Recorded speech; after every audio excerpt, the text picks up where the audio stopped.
Picture this. You're playing solo queue and winning your lane. The timer reads 7:10, 10 seconds before Drednaw spawns. You just hit level 7 and you're hyped because the enemy laners are only level 5. But your top lane does not rotate down and you just lost a 3v5 fight. The enemy obtains Drednaw and the enemies which you have bested are now a higher level than you. Your will to continue the game is fled and now the surrender vote has been cast. Drednaw himself is so powerful he shapes the entire metagame, but you may not even realize it yet. In this video, I'm going to explain what it means to say Drednaw shapes the meta and talk about changes I believe could benefit the game as a whole. How does Drednaw shape the meta? Drednaw is a simple objective. When slain, the Slayer and their team are granted a large amount of experience and a shield. The experience gained from Drednaw can be utilized to snowball your position in the game and essentially choke out the enemy. By doing so, the enemy is forced to wait for a mistake on your end before they can play the game.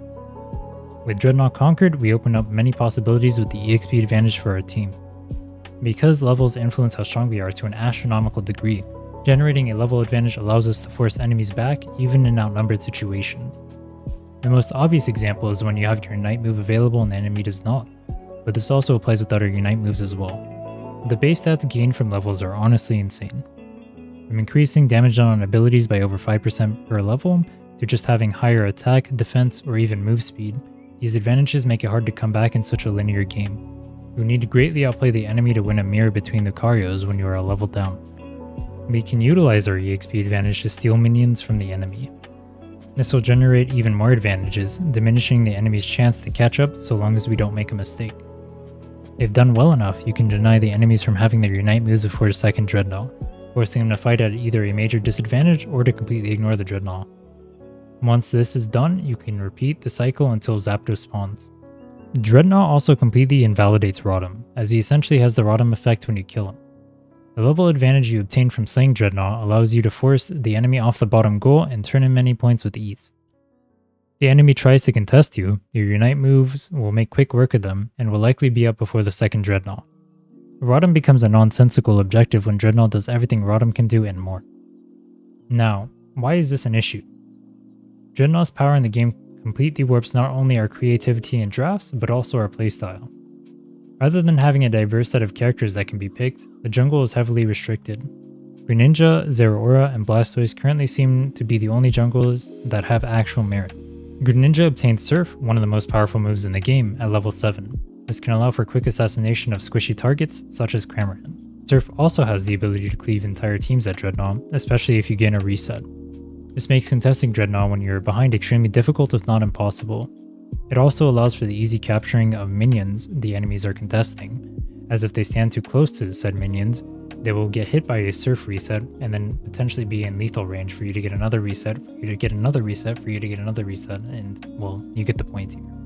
Zeraora's Discharge is one of the best non-Unite moves in the game. It allows them to chunk, if not kill entire teams during Drednaw fights on an 11-second cooldown. Couple this with his ability to duel in the early game and he is quite a menace. Blastoise is rather new, but his Rapid Spin plus Water Spout build makes quick work of either the enemy or Drednaw itself when the enemy is trying to contest. This combined with the ability to hit level 9 early on Blastoise and Greninja to obtain their Unite moves makes them both very deadly for Drednaw fights. How does a character such as Charizard have the ability to be viable in this environment? Charizard's level 5 Fire Punch is fairly strong, but then he falls off and becomes weak again until he hits level 9 and obtains his Unite move. If teams are playing around the fact that Charizard exists, they can start Drednaw knowing that Charizard without his Unite acts as half a character. Why would I pick a character like Charizard when I can just pick someone who has a good early game and outscale him because of my level advantages anyway? Let's transition the talk of the meta from jungles to lanes. Lane bullies are currently the meta for both bot and top lane. Lucario and Wiggly are often paired together top lane because of their ability to bully almost every lane and secure last hits with their massive damage. Once the Wiggly hits level 4, he has massive kill pressure and utility, which can often snowball your team if your jungler ganks that lane. Characters such as Ralts and Slowbro become completely irrelevant under these circumstances.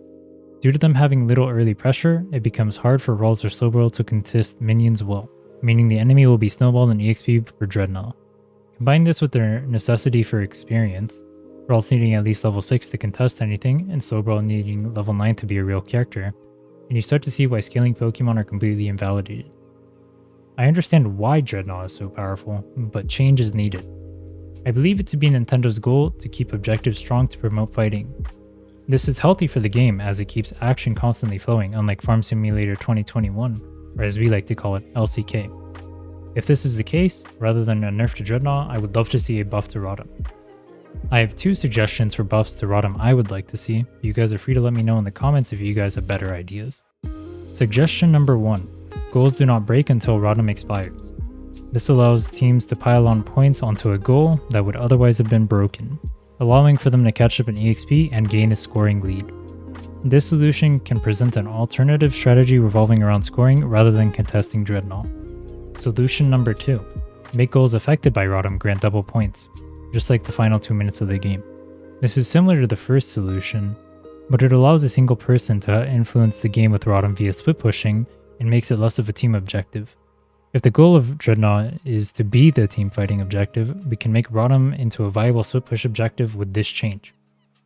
Allowing teams to target Rotom knowing that they cannot test Drednaw could potentially bring life to scaling characters. If characters such as Charizard, Garchomp, and Gengar don't have to be strong for Drednaw, there's an opportunity for them to become viable again without tweaking their numbers or revamping their kit. Likewise, if weak laners such as Ralt and Slowbro are allowed to lose lane and still scale well because Drednaw is not mandatory, there is potential for them to see play without being considered a troll pick. Please stop picking lane Ralt in my games, thank you. Until such changes are made, scaling characters will remain largely obsolete because of Drednaw. I hope Nintendo plans on addressing this, but given our recent Blissey only patch, I remain doubtful for the near future.